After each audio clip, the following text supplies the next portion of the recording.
Hi, folks. Good morning. It's Monday, the 5th of November, and I'm coming on rather early for my what my usual habit is.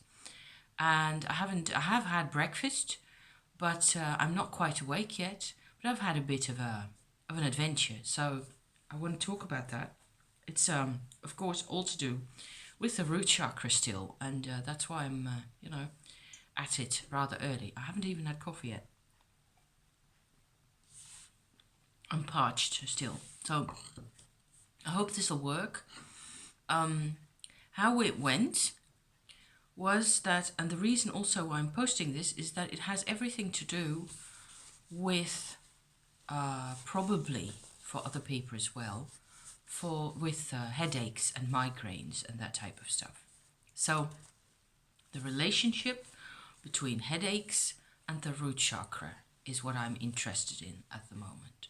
And so how it went was that we visited with a couple of people. I'm not going to go into them because they're out there. So yeah, I don't want people to be, be able to tell who it was or why or what, or get any more information than is necessarily given. The thing is that I had a massive trigger. I had been doing all sorts of root chakra work also for my husband, and he's quite happy with that, and everything went smoothly. I was a bit tired, but otherwise we were okay. And yeah, so what happened is that one of the two people we visited has health problems, and the other one is really worried about her, but she can't help really. And the other one needs the help but can't accept it. And so that's kind of the basic situation, and that triggered the flaming daylights out of me. Because, one of them is the mother and the other is the daughter, let's put it frankly like that.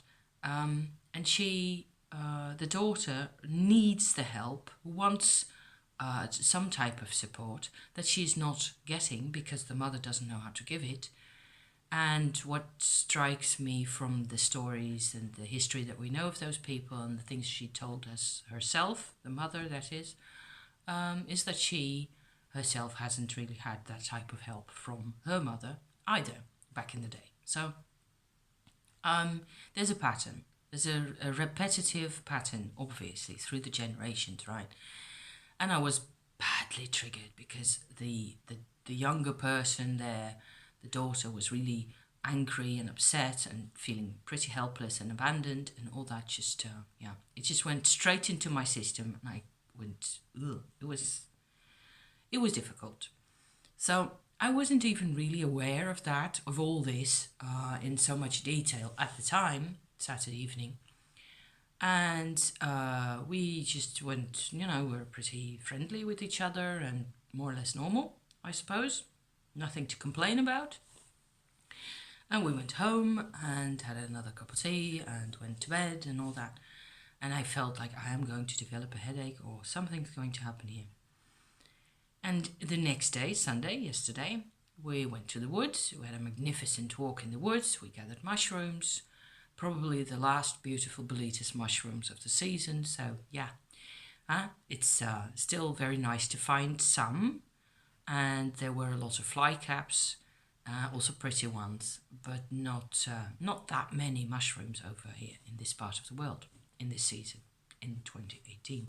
So all in all, it was really a very nice walk. And after that, we had a bit of a lunch stop, and then we went to the second-hand book fair.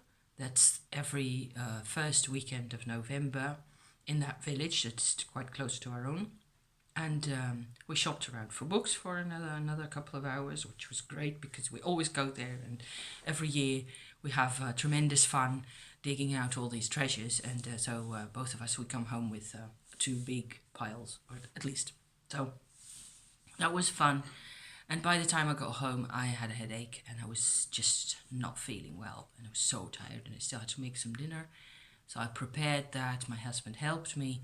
We were all set really, and I could sit down, have another couple of cups of tea, and took an aspirin and whatever. Because I also had a bit of, muscle pain and stuff. Not so much, not badly, really. So, all in all, in the course of the evening, and what with having dinner and washing up, and my husband goes off to watch the soccer, which is always on Sunday evenings in Holland. You have soccer, the competition level, nationals and stuff like that. I wouldn't know what to call that. And I'm off to bed because I don't want to see television, and I'm not that interested in the soccer myself. So I'm in bed. It's dark because my eyes hurt and my head hurts, and I'm just sitting there and trying to get closer to the source of what's bothering me. And then, so 24 hours after the actual visit with those people, right, I realize two things. At first, what I get is I come really close to my root chakra because I can tell there's a cold area in my, if I imagine my root chakra to have a ring-like shape, so like a donut, okay, in the energy, there's an area there that's really cold. And I can tell it's on the same side as this side of my body, that from that cold area comes my headache over here. And so I'm at that point. I'm just sitting there trying to get closer to what it is that hurts, because that's what I've learned through the completion process, basically, to try and zoom in on the pain or whatever it is that's bothering me. So after a couple of minutes of this, I'm sitting there and I'm feeling this. I suddenly get a memory, not even all that long ago. I mean, it is 5 years ago, I suppose. It's not like an early childhood memory or anything like that. I was an adult at that point. And we were in the south of France, my husband and I, visiting my mother, who still lived there at that point. And I seem to recall that during the time that we were there, she also had to go to hospital close by. And I think it was either in this season, so almost winter, or in autumn, but not in spring or summer, definitely not. So, but there was we'd gone, my husband and I had gone for a long walk, and we were coming back in the evening, so about 5 o'clock or something like that. And I seem to recall my mother wasn't at the house at that point. She must have been in hospital then. I'm not sure. Never mind, because we can't check it anyway. But the memory was of Mistral. In the south of France, you get this terrific storm wind that's called the Mistral in the local language. And it's a very well-known concept throughout France and the French culture. It's a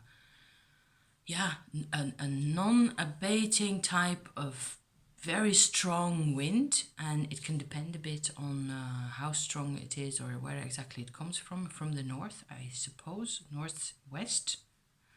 That's the wind is kind of funneled in through the mountains, and it gets stronger and stronger. So quite often that wind lasts for a number of days, and it's just a type of weather that you get, and there's just cardboard boxes blowing through the street. Everything is blowing through the street. It's very dusty and very dry, and it just takes over all of our life. If you're there and at that time, you don't have a life really, because the Mistral takes over. So it was that type of weather, and we were on our way home, and it was like I had a bit of I felt like being in a witchy mood. So we were howling and yelling in the wind, because the wind was howling and yelling all over, through the countryside. So on one hand, that's kind of a funny memory because of that. And on the other hand, it's also rather painful and a stressful memory because my mother was in a very bad way. And she was due also to die. She was going to die, not that time, but maybe a year or two later. And she'd been very unhealthy and very unhappy for most of my life, really. So I need to tell you all this because the sensation that was in my root chakra was like that memory. It could kind of communicate with an inner part of me that sort of stores those memories, right? And communicate with me to show me this memory. This is what I feel. This is what is the emotion that is in there, okay? And the emotion that's in there is one of complete and utter abandonment and loss and a sense of vulnerability and frailty and everything is just falling apart and everything might probably, now that I'm talking to you about this, I feel, it would also have been that I could have sort of sensed it coming that my mother was going to die. So I don't know about that really, but I was completely lost. And so all of that, not necessarily all that imagery or all those memories, but the emotion of feeling like my mother wasn't, the only person who had ever supported me in whatever way she could, which wasn't always that much, but she was there, okay? She was in a very bad way. And so I was desperate. I was very, very upset and very, very anxious and afraid. And I couldn't really express any of those feelings. I couldn't express it. I couldn't talk about it that much at that time. But nowadays I can. I've learned. Okay, so here's me giving this to the world. Now, how is this all so particularly interesting? What I felt was, because this is where we get to part 2 of my tale here, I could tell, right, that there's a kind of a band of energy or a level of expression of some sort going from my root chakra all the way up to here, where it just kept hurting. And from the moment that I had acknowledged this memory and this emotion that went with it, at first, I could feel my head starting to feel better. It wasn't like instant, but in a couple of minutes, just like that. And then, while I was involved in this, I realized, and that's the second bit of my realization right there, that I had been triggered by the sense of abandonment that my relative had with her mother. Okay? So it's a bit complicated here. There's a couple of things that I have to sort of try and explain or get across somehow. And it's the relationship between those elements that is what I'm trying to, to do here, to make available to you. So, headache, insecurity, loss, abandonment, and anxiousness. However, those things for me used to be less necessary to worry about, especially recently, because I have my own life. My mother's long gone. I miss her, but not like crazy, not like all the time. It's it's a fact of my life that she's no longer here. And so I just have to deal with that, which is how we cover up everything always. I just have to deal with this. So so there's that.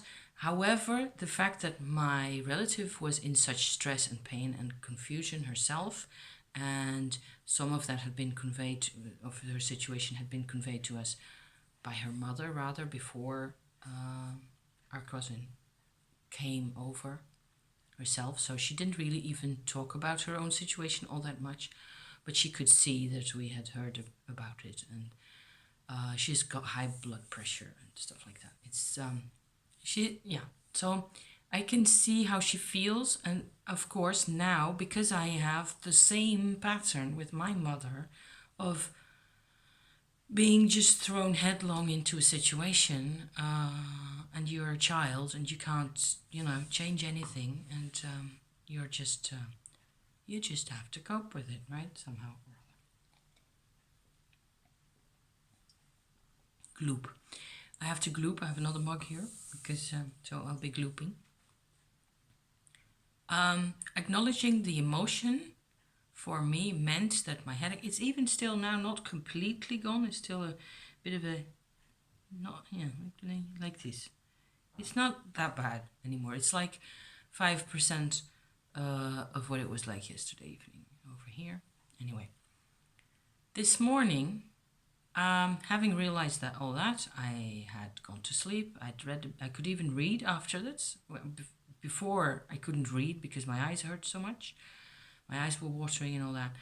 And afterwards, I was feeling so much better that I could read, and we just went to sleep. This morning, I went back to the root chakra business, okay?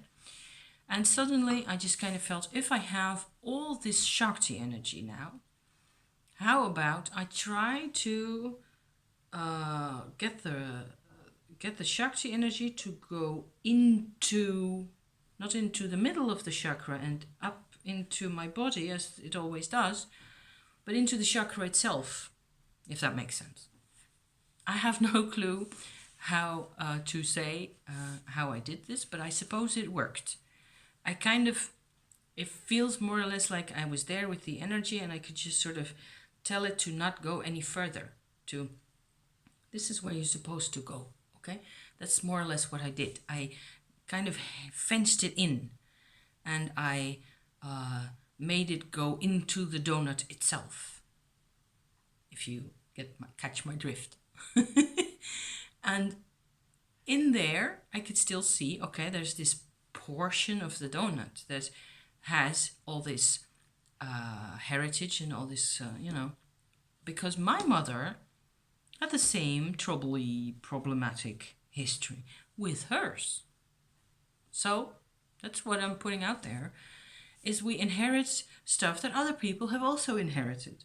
And probably they have also inherited it, because anybody who's really happy and content and in equilibrium in their lives and, generous enough and all that, their children aren't going to be in this type of situation. That makes sense. So,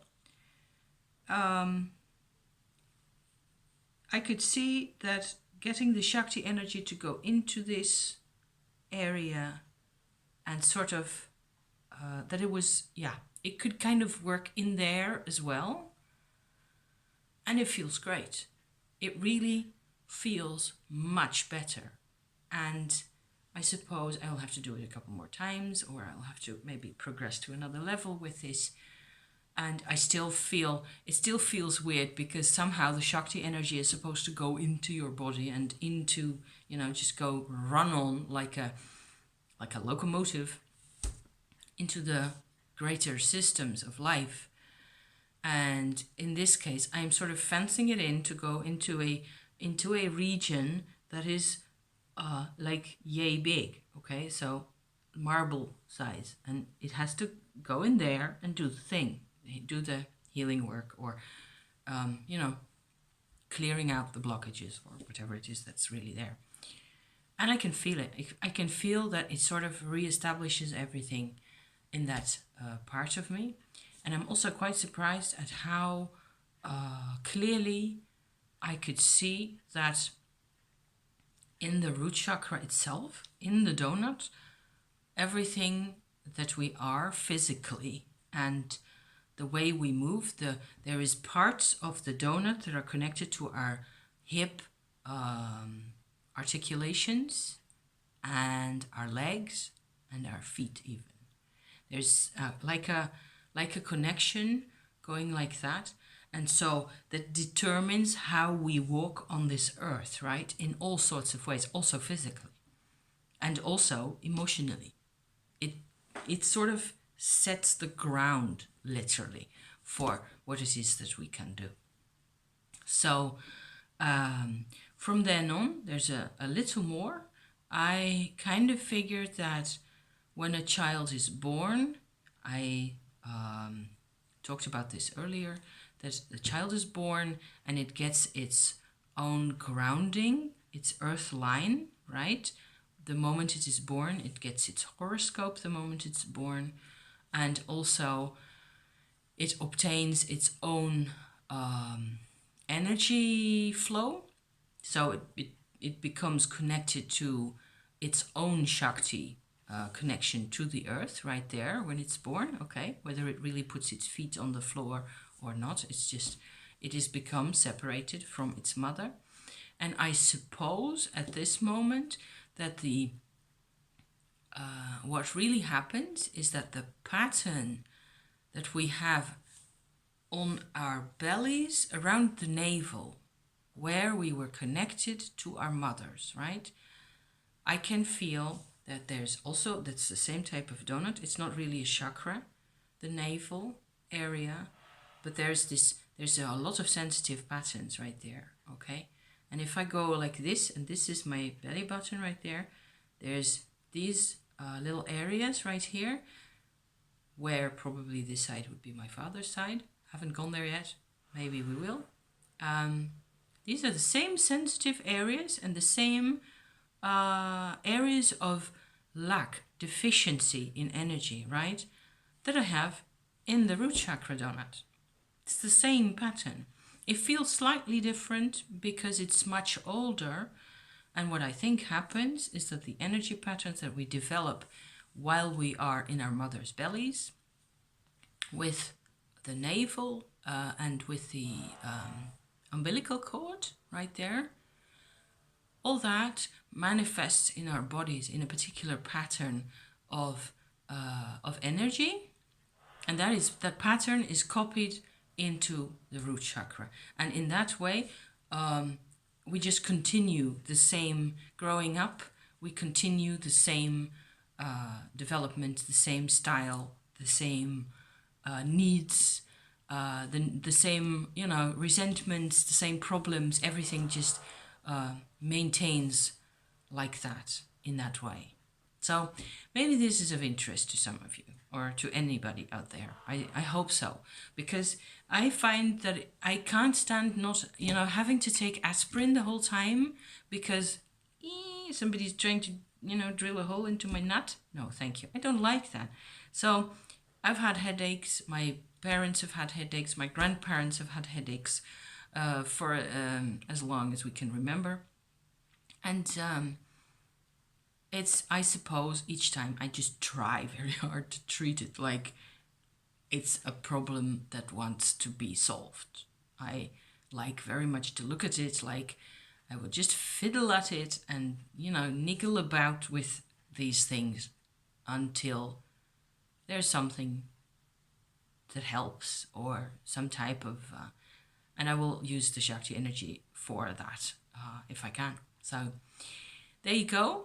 That's it for today, I suppose, and I'm not even sure I'm going to post this. I'm going to watch it back. We are already 23 minutes in. Oh dear. I hope the next time I can talk about something else, because I'm getting bored as well. Not really, not really that bored, but it's it becomes a bit like work, So I hope you're all doing really well, and it's Monday and the sun is shining where you are, and yeah, have a great day, guys, and thank you for watching as always. Bye bye for now.